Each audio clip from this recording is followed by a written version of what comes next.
Radio একটি বৈদ্যুতিন যোগাযোগ ব্যবস্থা যা বেতার তরঙ্গের মাধ্যমে শব্দ বা তথ্য প্রেরণ ও গ্রহণ করে। এটি প্রধানত শব্দ সম্প্রচার এবং তথ্য প্রেরণের জন্য ব্যবহৃত হয়।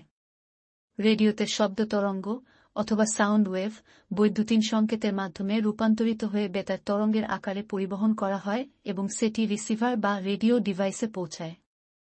রেডিওর সাহায্যে আমরা গান শোনা, খবর বা অন্য যে কোনো ধরনের শব্দ শুনতে পারি। রেডিও কিভাবে কাজ করে? রেডিও তরঙ্গ মূলত বৈদ্যুতিন মাধ্যাকর্ষণ তরঙ্গ। এটি দুটি প্রধান উপাদানের মাধ্যমে কাজ করে। 1. ট্রান্সমিটার রেডিও স্টেশন থেকে সিগন্যাল তৈরি ও প্রেরণ করা হয়। ট্রান্সমিটার শব্দ সংকেতকে বৈদ্যুতিন সংকেতে রূপান্তরিত করে এবং সেই সংকেত বেতার তরঙ্গের আকারে প্রেরণ করে। 2. রিসিভার রেডিও ডিভাইস সংকেত গ্রহণ করে, সংকেতের ভোল্টেজ পরিবর্তন করে এবং শেষ পর্যন্ত তা শব্দ হিসেবে আমাদের কাছে পৌঁছায়। আবিষ্কারকের নাম।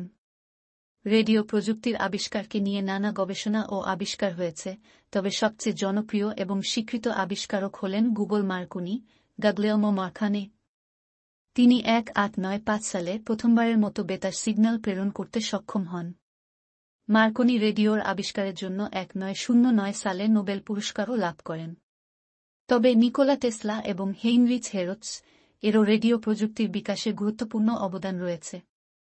হেরৎজ বেতার তরঙ্গের বৈজ্ঞানিক বৈশিষ্ট্য আবিষ্কার করেন এবং টেসলা বেশ কিছু মূল প্রযুক্তি উন্নত করেন যা পরে রেডিও সিস্টেমে ব্যবহৃত হয়।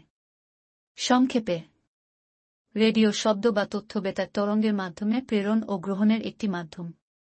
এটি মার্কনি দ্বারা আবিষ্কৃত হয়, তবে টেসলা ও হেরৎজের অবদানও গুরুত্বপূর্ণ। রেডিও ট্রান্সমিটার ও রিসিভার ব্যবহার করে সংকেত প্রেরণ ও গ্রহণ করে।